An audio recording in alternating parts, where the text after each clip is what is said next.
Florence is a great character. Did you feel a shiver of excitement when you first saw the script? Absolutely, I did.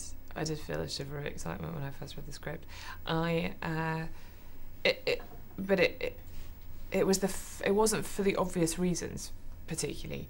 I mean, I thought that it was great to have a strong female-centric story with a capable, strong, intelligent woman at the centre of it, but that really wasn't what appealed to me, because there's actually nothing particularly interesting about playing someone who's strong and intelligent. It's quite a flat, really, thing to play. I mean, it's sort of seductive to play someone who's good at what they do, but it's about as far as it goes. It's not, you know... It was the fact that she was everything. You think that she's all of that, but actually she's the kind of opposite of that at the same time. That was the challenge, and that was what was exciting to play. Miss Cathcart, I'm a history master at a boys' prep school. I was sent to request your help. You are a ghost hunter as well as an author. You can't hunt what doesn't exist. We think we have one that does. And the sheer sort of physical challenge of having to run around and scream and keep that energy up and be convincingly frightening and act so much of it in a sort of solitary way, responding to things that are invisible, was something that was so out of my box of experience at the time. I thought I had to do it, because it really was unlike anything I've ever tried to do. So that was really what got me. I mean, she's not a superhero, but she is larger than life, and she causes ripples and friction wherever she goes. Did that appeal to you? Absolutely. Of course, it's very fun to play those kind of characters. It's always fun to play someone who gets sort of trampled on in a way. I mean, there's something very fun to play. There's something very rewarding about playing someone who thinks they know it all, when you know that they're gonna have everything turned on their head. Because it's essentially unlikable, you know, that I didn't want to shy away from making her bolshy and kind of annoying in the early stages, because I knew what was coming, and so you had to sort of set it up. Why are you doing this? And hope that the terror will go away, but it doesn't go away.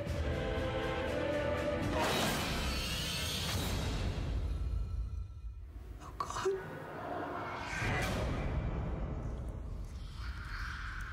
Hello? Did you have a clear idea of how you would make it scary? I think in a way you've got to work out in advance how those moments, and certainly the technical delivery of the jumps, but the tension and the atmosphere, no.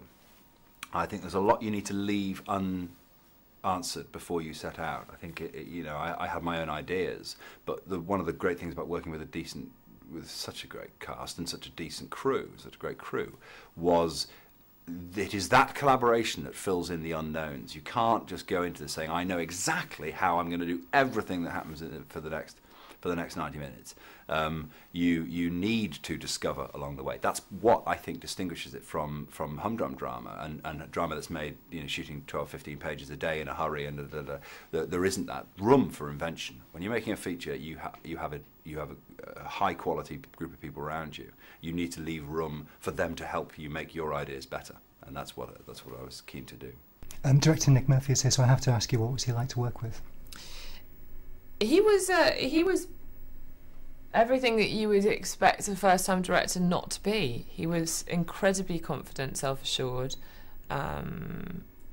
He knew what he wanted. He was great with handling a crew and actors, and he's exuberant. I mean, he's incredibly energetic and funny, and has an incredible tenacity and excitement about what he's doing. I mean, he loves what he's doing, and that was very that was intoxicating. Everyone felt that on set, so it was great to be around, and you felt utterly supported and like you were in good hands. So I never thought about him being a first-time film director. I never did. But then also he had made a brilliant piece of television called Occupation, so it wasn't like he was completely green to everything. He's you know, he's very experienced.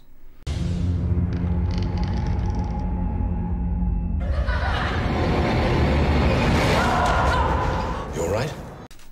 question from Cineworld's Twitter followers. This one is from @SwiftHeart, and it's, if you were a ghost, who or where would you haunt and why? Can I, if I was a ghost, I would haunt, I'd haunt sort of interesting political places like the Houses of Parliament or the MI5 building or the White House. Just like, you know, so I could just really earwig on what was going on everywhere. Brilliant. I have a question from @Nadine Shambrook, which is, do you believe in ghosts and have you ever had any ghostly experiences? Well, I don't believe in ghosts, but we were... I don't, and I wouldn't spend a night in a darkened house, you know, on my own. Forget about it. So maybe I do. Maybe I'm like Florence. Maybe I need my scepticism stripped away. But we were filming in Edinburgh, the location that was supposed to be Florence's London home, and we were around the front door. And Rebecca came over to me and said, "God, the art department's done a great job with that." And I said, "What's she talking about?" And bear in mind, this whole story of our film based on the death of Walter, this boy Walter who dies at the school. And we walked over to the front doorstep, and in the concrete that had been there for 300 years, the name Walter was scratched into the concrete an inch deep, and then scratched out, almost like in a dead man's scrawl. And we both, I looked at Rebecca looked at me, and oh my God, this is a bit weird. But we just keep telling ourselves, it's a coincidence, it's a coincidence, it's a coincidence. So, do I believe in ghosts? No, but was Walter looking at us that day? Oh my God, he might have been. So yeah, that's my answer.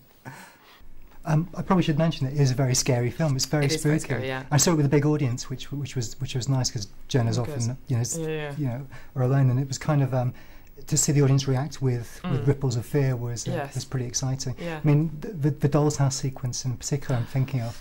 Yeah, the Doll's House sequence is very scary. Yes, I thought it was very scary when I read it. I think every horror movie needs its sort of central image, and that one ticks the box. It's a very original idea.